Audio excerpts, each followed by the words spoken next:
this is PCSB Products. Today we got a package. So there are actually 2 boxes. Wow! I guess there may be 2. It says Orange Pie 6 and here it also says Orange Pie 6. Okay, wow! Maybe 2 Orange Pie 6s. And this pads. So there are also some pads and a screwdriver. Wow! Okay, let me see what in this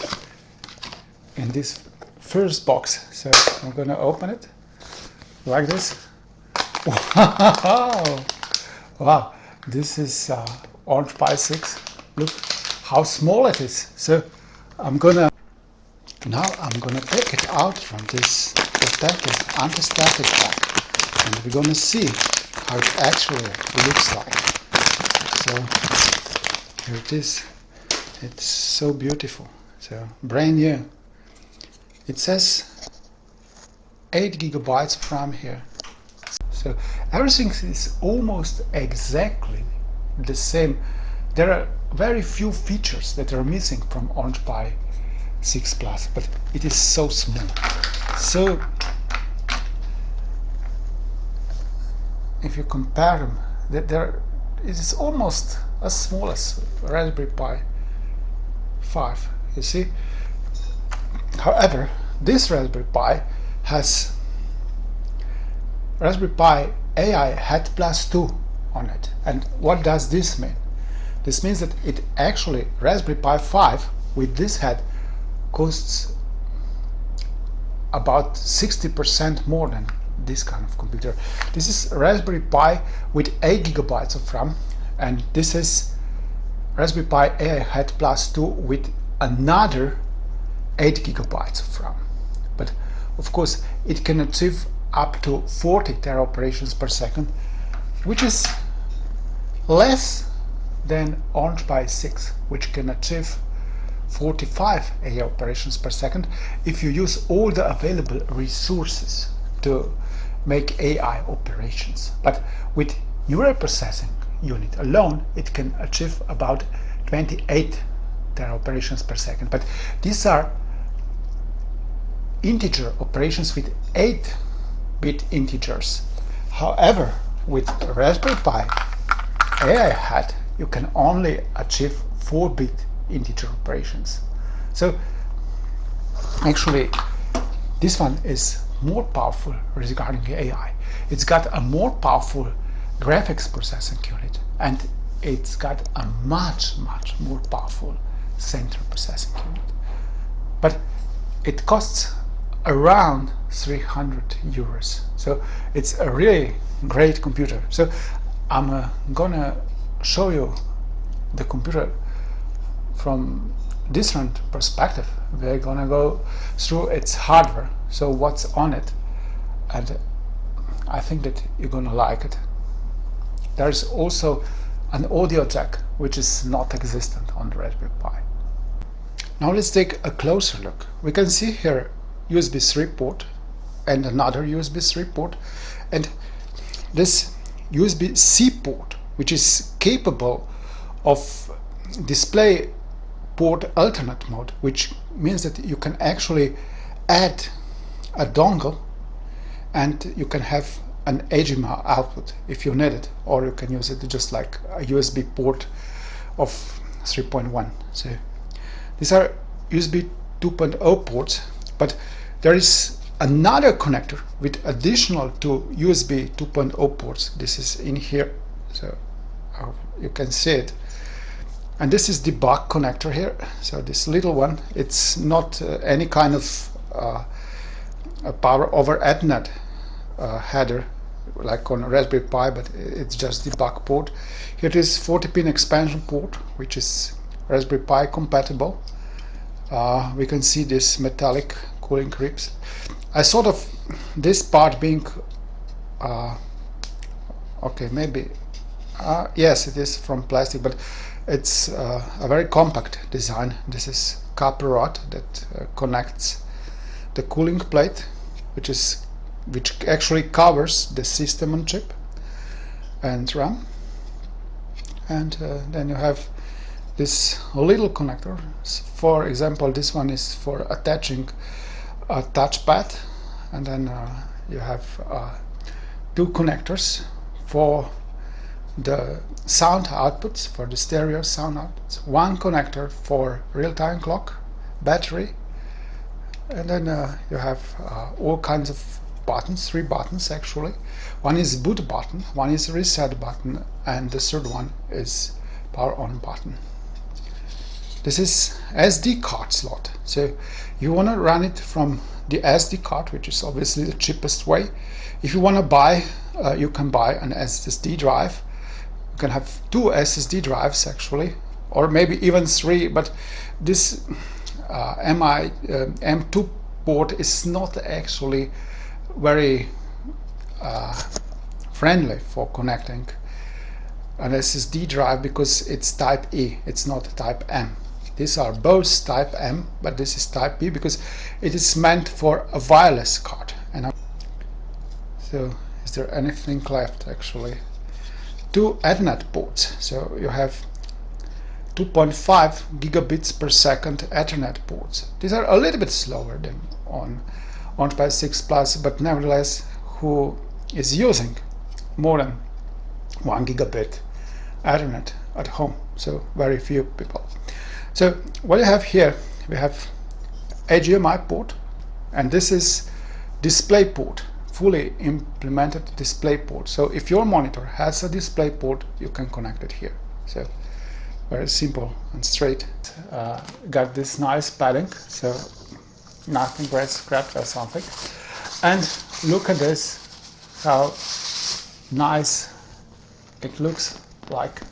This is the original Orange Pi box. We're gonna open this plastic bag like this, and I'm gonna take it out. So I don't think that I need paddings right away. So these rubber pads are just probably just stick underneath, and there are also 4 screws here in this bag. So I'll put it here, and then let's see whether I'll be able to open this box. This is a really small box.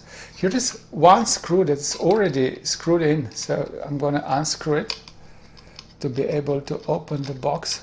It's really a metallic box. It's crazy. So it goes.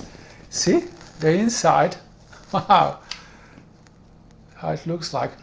I don't know what this thing is, and I'm just peel off this protection. So it's not a display because it doesn't have any cable, but it looks interesting. I don't know what this is. Maybe the LEDs can be seen through this glass. This is some kind of a glass, so it's really amazing. So the only thing that remains right now is to open this. So let's mount this computer into this box. So I've removed the top plate and the bottom plate, and what is interesting is that you have to seat the computer in the box the way that it simply aligns all the holes. So, and what is also important is the screw from this side. So there are 4 screws that have to be screwed from the upper side, not from this lower side, because they would have no meaning if you do so. But here there should also be a button. Button arrives in this small plastic bag. So I'm gonna take it out, and I'm gonna put it in. So this is like this. So I'm gonna take the computer out and put this little button in. So you see, now it sits in, and then I'll just grab the computer and I'll align it properly, and I'll put it over the button. So this is like this. Okay, now it is magnetic. Maybe because I've touched this fan motor, but it's still difficult to make it work, especially for this hole.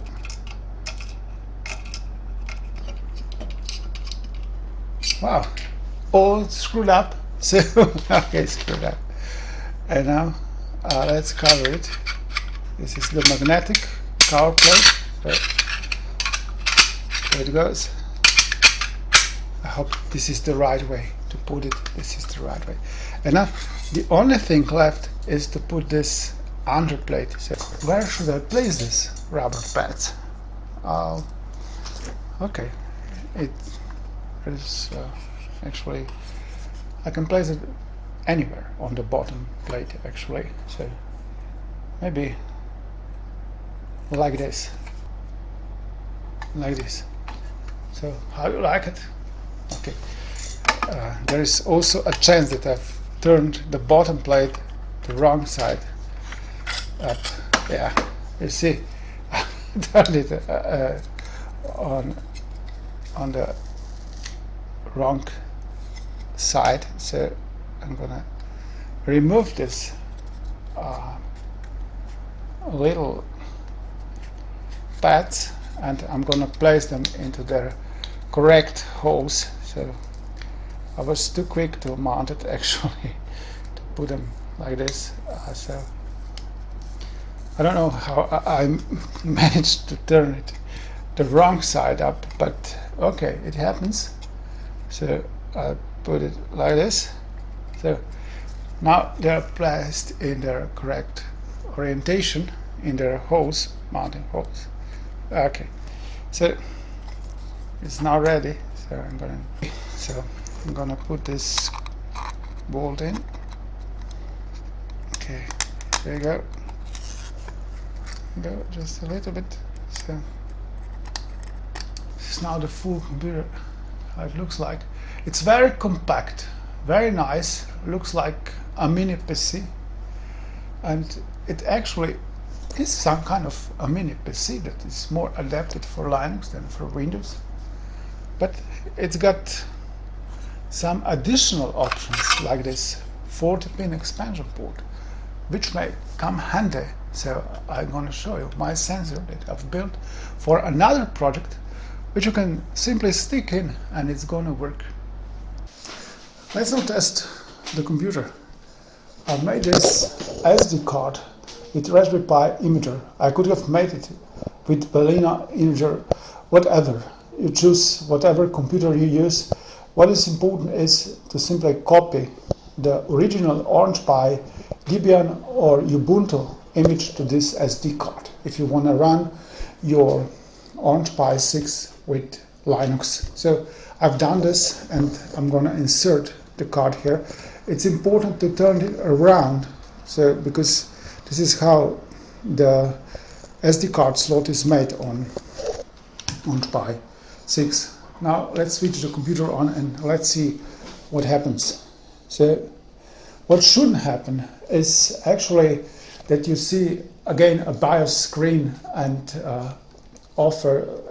which offers you actually to select your bootable media, because then you would surely know that probably this SD card would have not been a good one in this case. I've tried to start the operating system from another SD card, which is a bad one, and I had to replace it. So you need a good SD card to be able to run the operating system.